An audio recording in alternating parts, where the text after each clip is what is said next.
What's up to Lion Talk Live? So we love you too, buddy. What's going on, guys? It is Aiden Hutchinson. What's up, man? It's your boy Amon-Ra St. Brown. What's going on, Coach Dan at Lions Talk Live and the Duke Crew. This is Ball Hawk, Fatima Lafano of the Detroit Lions. Everybody make sure you help support the YouTube channel Lions Talk Live by clicking that like and subscribe button. Let's get it and go Detroit. Greetings and salutations to everyone out there in YouTube land. This is Dan Skipper, offensive weapon for the Detroit Lions. Make sure you all help support Lions Talk Live and Coach Dan by clicking on that like and subscribe button. Everybody, woo! Coming across the middle. Got him. All right, greetings and salutations to everybody out there in YouTube land. I'm your host once again, Dan Thornton, and I think if you're a Detroit Lions fan, especially one who enjoyed their first ever playoff win over former quarterback Matt Stafford and the LA Rams, the first playoff win since the early 90s, you know what? We all get it. Tempers were flaring, adrenaline was running high, people saying things, talking about your mama, my mama. You know, hey, everything was getting there, and hey, in a competitive game, competitive situation, things are going to be said. I think most fans, coaches, or players can move on past that. But what maybe is a little bit more troubling, as you probably noticed from the thumbnail for this video, is just hours ago, and this comes from, I want to give credit where credit is due, TV station out of Los Angeles, affiliate NBC. It is called KNBC affiliate. Matt Stafford caught on the mic talking with their reporters, and maybe that mic might have been hot or whatever, but he does mention Kirby Joseph. He also does mention this weekend's contest against, yes, his former team, the Detroit Lions. It becomes clear, and I cannot find the video. I did see it online. I did see it on Twitter, but when I got home from driving, I could not locate it again, so somebody else is going to have to Scooby-Doo and find it. Whatever it is, it's clear Matt Stafford and his LA Rams are coming into town. He remembers the hit by Kirby Joseph. He remembers the jawing that he had with Kirby Joseph. It's also quite clear he remembers how Detroit fans booed him, his family, his kids. And me as a coach, I'm going to say this. I don't really think you should bring a family and your young children on a playoff football field, let alone one packed with, 60, 70 some thousand fans who've probably been prepping, I guess would be a good way to put it, for the game for multiple hours before the playoff game. Probably not a smart parenting move 101 right there. And it's probably also why Matt Stafford is leaving the wife and kids at home. As you could tell from the thumbnail, he's coming in here from taking shots at Kirby Joseph, calling him a cheap player. And again, a hot mic, and I'm paraphrasing with it because I don't remember all the exact verbiage, but Stafford does clearly call out on the hot mic. Kirby Joseph does not think he is a quote unquote good player. He thinks he's dirty. I think we all get it. This is going to be a heated game, a great way to start the season for both teams. Stafford is going to want to rip it across the field and take advantage of a young Detroit secondary that I'm sure everybody who's, even mid-level coaching gets. These guys haven't played together for much time. Stafford, his veteran receiving core, while they might not have much of an offensive line, they are going to come in trying to pound the ball through the air on Detroit's no-fly zone defense. Self-proclaimed as it may be, I think it's going to be a real opportunity for Stafford to come in and try to lead his team to a victory, but also an opportunity for the Detroit Lions defense, much maligned a season ago. The weak sister between the offense and the defense was the defense last year.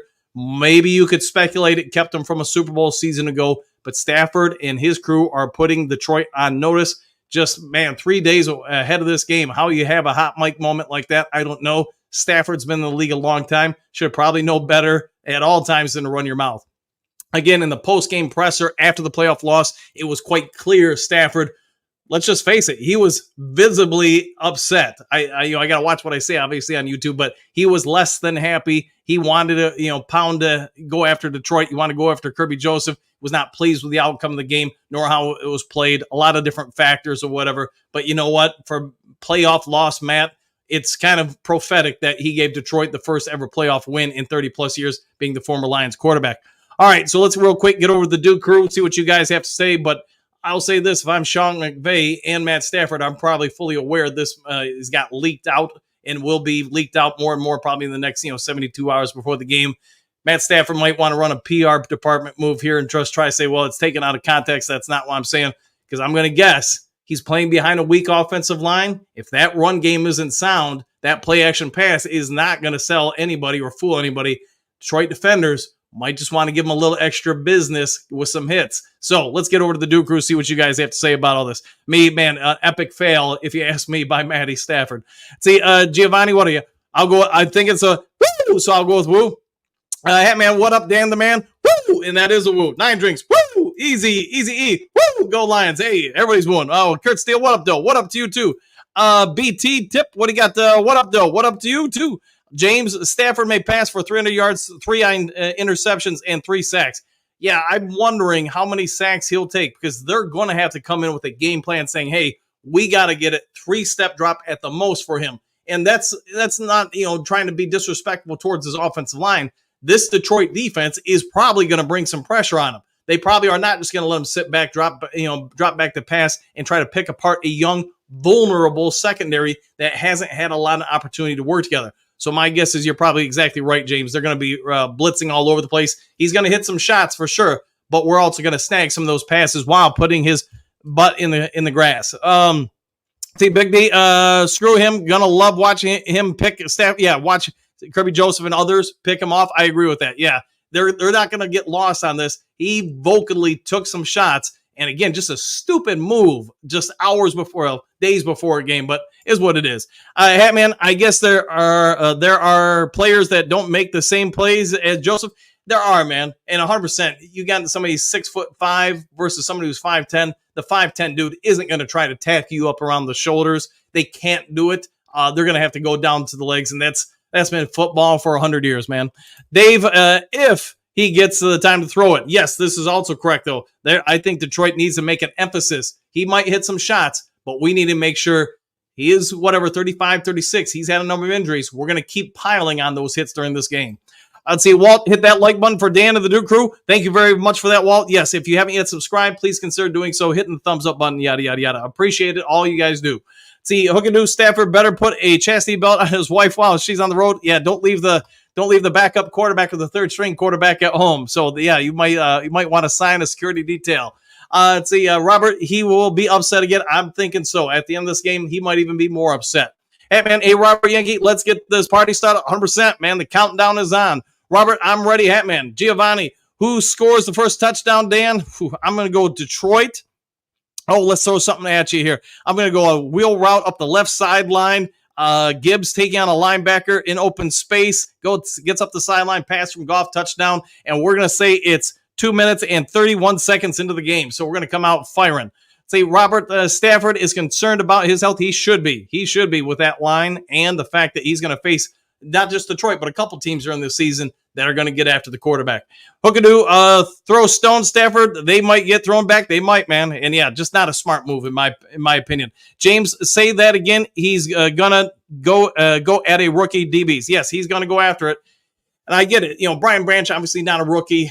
Carlton Davis, not a rookie. But Kirby Joseph, not a rookie. But you are going to face at least one in Terrion Arnold. But you're also going to probably be able to hide him a little bit with Amik Robinson. Going into this game, if Emmanuel Mosley had not been hurt, I suspect the Lions would have went with the all-veteran secondary and then slowly integrated and brought in Terrion Arnold and Rakestraw, etc. See, Big D, J-Mo scores the first one on a long one. I'll go with that. I'll take that. Hey, man, sorry, the Rams player did the same thing to our player. Yeah, funny how that gets missed and not brought up. All right, guys, I won't keep you very long. I'll get on out of here. If there is some sort of breaking news later today, I'll get it over to you as quick as possible. Otherwise, if you could, before checking out, hit that thumbs up button, hit that likes button. Have a great day. Do something nice for somebody you don't know. See you on the next Lions Talk Live. Take care, everybody. Happy trails to you until we meet again.